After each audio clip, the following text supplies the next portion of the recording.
Okay, are you ready? Welcome to the Whiskey Vault. Today, Today. Peter Golden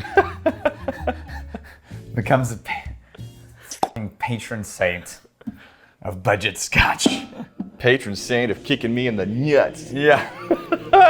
Peter calling you patron saint of whiskey.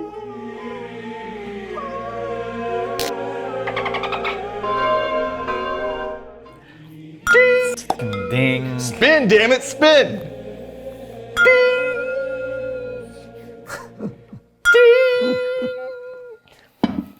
Like a top. So I went to do some research on this one. Hey, look, it's imported. I searched for a while. They're very proud. Like a while. Yeah. This is what I got. Okay. We got two. Show them. That's the people. Yeah. 2 lines. I know the company that brought it in, and they do a lot of other like tequila sourcing of budget stuff too. Highland Mist blended scotch. Yeah. Dry. Pale dry. Pale dry. And I mean, don't. And imported. Well, all scotch has to be imported. Well, if it's not, yes. All scotch has to be. This is like, by definition. this is like a who's who of words that are not policed. A blend of Highland, Lowland, Island, Speyside. It's all of them.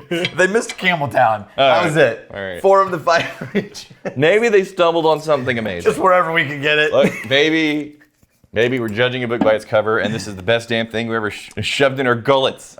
Sure. We'll see. I don't think it's Open going to be minds. the Antiquary 12 or whatever it was we had. That was actually pretty decent. Open minds. That's a butterscotch. Butterscotch malt must bomb. Wow, that is super. Hold on, though. There's like a slight.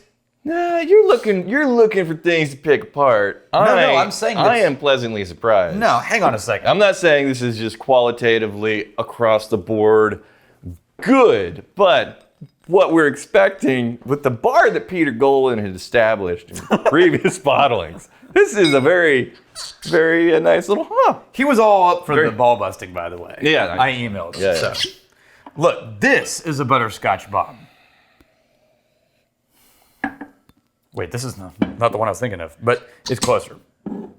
It's more fruity than butterscotch, but yeah. Right, but this is different. It's got this funky malt note around the butterscotch. It's a butterscotch malty vanilla. Yeah, butterscotch fruit, butterscotch vanilla. Hold on. So, as best you can, let's pretend like this wasn't a screw cap, it wasn't a bullshit label. Yeah. We were just going in completely blind, had nothing known about this spirit, what's going in here. And then you put your nose in there.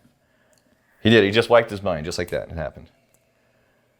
I'd say I think it's blended scotch. It's a budget blend. But it's not scraping the bottom of the barrel here. It's a budget blend, but I think what's it called there? Whenever you do something, it's capable. It seems like it's an intentional blend of flavors, that it works. That was weird. I'm gonna say something as you take a sip. It's all right. We're getting past the nose and around the sip now. Yeah. Are you ready?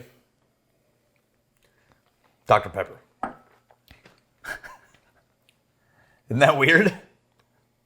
The sort of like I didn't get Dr. Pepper. Syrupy. I got more of a diet cream soda.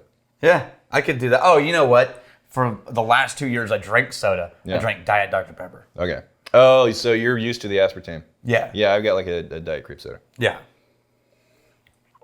It does, like the body. It does leave like that feeling of the aspartame. I think it's aspartame. That lingering metallic taste. Yeah, that's swirling around in there. But the flavors that are accompanying that, I'm judging it against Peter Golden's others. This is probably, of the Goldens, It's top 2. top 2 Golden. Yeah. And not nearly as concerning as I was prepared for. It really reminds me of this whiskey I'd love to compare it to. Right. This is, you're not wasting no time. Getting two.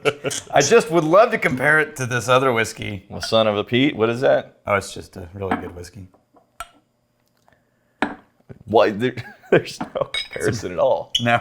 It's like a totally different category, different nose. Yeah. You just wanted to drink. Oh, you know what though? It does have that malt funk musty note in the back of it. Sure. You know, There's the overlap. It's also got barley in it, I mean, and it's a blended malt. allegedly It has the word blended on the label. Allegedly, this is a review show. Oh yeah. And then we get like 4 minutes in and we just shift to another bottle entirely. So, budget blended Scotch. And in terms of other bottles out there, I think there are a lot more well-known bottles. There's a lot of more well-known bottles in the blended Scotch budget category that I think probably aren't quite as nice as this.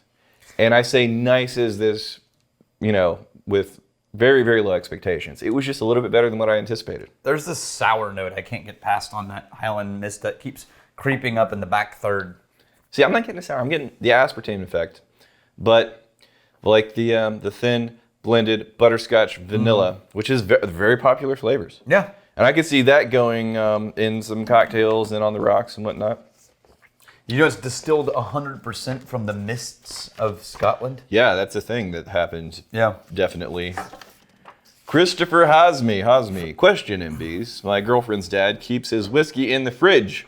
Are there any noticeable taste differences from the fridge to the shelf? I store mine at room temperature. So if you're drinking it at that different temperature, then you're going to find some flavors a little bit buried, some flavors a little bit more prominent. If you let it come back to room temperature, then it's going to be fine. Yeah, there's no real, I mean, it's not great, but there's no real huge downside to storing it in the fridge. Right. There's no upside either.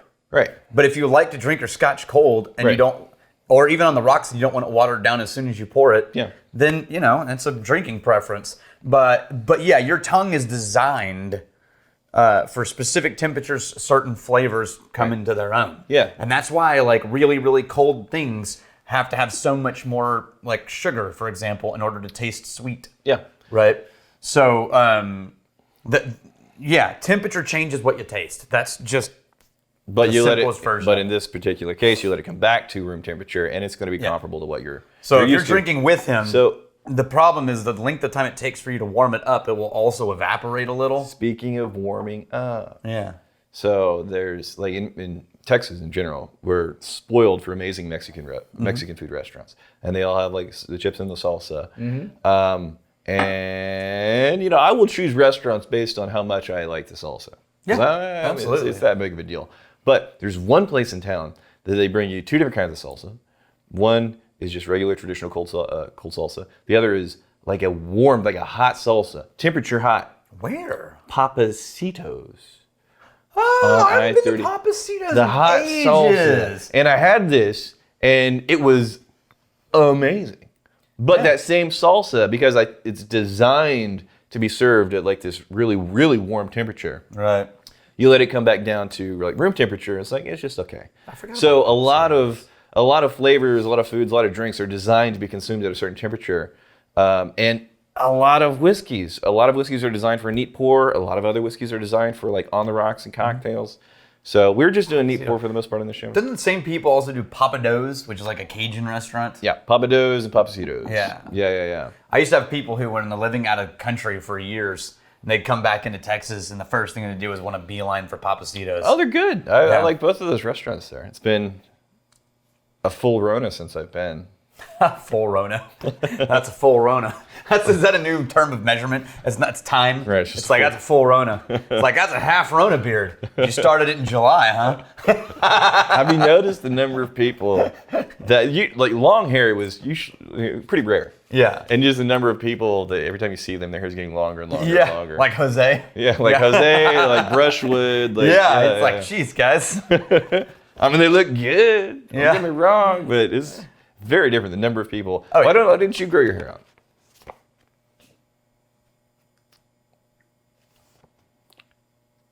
Lane Gentry.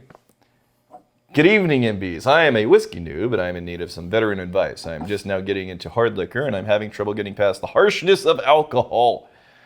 I've sampled a few whiskeys and like some of them, but that alcohol burn is hard to get past even in the few that I liked. Am I doing something wrong? And do y'all have any tips or maybe a real beginner whiskey? Thank y'all. It means your brain is working like it's supposed to. Your brain is trying to tell you this thing is trying to kill you and be careful. And you're going, no, it's fine. Start by adding a little bit of water. I don't mean just like dump water into it. I mean add drops of water until it stops being a struggle. No. And that amount of water will change depending on which whiskey you're drinking. If you want to get even further upstream than that, then just ice. Yeah, but put it he on the seems rocks. like he's trying really hard to get into the neat whiskey Well, world. less and less ice, Yeah. and then you just go neat with a bit of water, and then you just go straight up neat. Yeah. But there was a video of the top 10 whiskeys for beginners that we did back in the day, and the community voted on what were the whiskeys that they fell in love with that got them into whiskey. That's on his channel, Top 10 Whiskeys for Beginners. Cool. Here's to fighting, stealing, drinking. If you fight, may you fight for a friend. Steal, may you steal your lover's heart. And if you drink, May you drink with us. The bottle lord. The bottle lord. Is it up here? That's right. Oh, we got the Cliff Smith. Smith, sommelier, and the bottle lord.